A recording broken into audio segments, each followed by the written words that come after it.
আজকে তোমাদের সাথে দুটো রেসিপি শেয়ার করতে এলাম। প্রথমে আমি বানাচ্ছি পেঁয়াজ রসুন আদা ছাড়া চাপিলার ঝোল। তোমরা কে কে এরকম ঝোল খেতে ভালোবাসো কমেন্ট করে জানিও। আমার তো দারুণ লাগে। প্রথমে আমি 200 গ্রাম মতো চাপিলা মাছ পরিষ্কার করে ধুয়ে নিয়েছি, নুন হলুদ মেখে নিয়েছি, দুটো আলু লম্বা লম্বা করে কেটে নিয়েছি, একটা বেগুনও কেটে নিয়েছি, একটা উচ্ছে লম্বা লম্বা করে কেটে নিয়ে একটু নুন দিয়ে মেখে নিয়েছি যাতে তেতো কম লাগে। এরপরে কড়াতে পরিমাণ মতন তেল দিয়ে মাছগুলোকে এক এক করে দিয়ে দিয়েছি। এক পিঠ ভাজা হলে উল্টে দিয়ে অপর পিঠও ভেজে নিয়েছি। এবারে মাছগুলোকে তুলে দিয়েছি। ওই তেলের মধ্যেই উচ্ছেটাকে দিয়ে একটু ভাজা ভাজা করে নিয়েছি। হালকা ভাজা হয়ে গেলে উচ্ছেটাকেও তুলে নিয়েছি। এবারে বেগুনটাকে দিয়েও কিছুক্ষণ নাড়াচাড়া করে নিয়ে একটু তেলও অ্যাড করেছি। ভাজা ভাজা হয়ে গেলে বেগুনটাকেও তুলে নিয়েছি। আরও একটু তেল দিয়ে কয়েকটা কাঁচা লঙ্কা চেরা আর কালো জিরে ফোড়ন দিয়ে আলুটাকে দিয়েও একটু কষিয়ে নিয়েছি।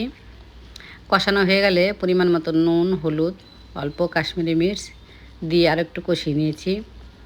পরিমাণ মতন জল দিয়ে ঢাকা দিয়ে কিছুক্ষণ রান্না করে নিয়েছি। আলুটা সেদ্ধ হয়ে এলে বেগুনগুলোকেও দিয়ে দিয়েছি। বেগুনগুলোকে দিয়ে একটু ফুটিয়ে নিয়ে উচ্ছেটাকেও দিয়ে দিয়েছি। দিয়ে ঢাকা দিয়ে আরও 2-3 মিনিট মতো রান্না করে নিয়ে মাছটাকেও দিয়ে দিয়েছি। এবারে 3-4 মিনিট মতো রান্না করে নিয়ে 1 চামচ মতো ভাজা জিরে গুঁড়ো দিয়ে আর একটু ধনেপাতা উপরে ছড়িয়ে দিয়ে নেড়ে চেড়ে নামিয়ে নিয়েছিলাম। এটা খেতে জাস্ট ফাটাফাটি হয়েছিল।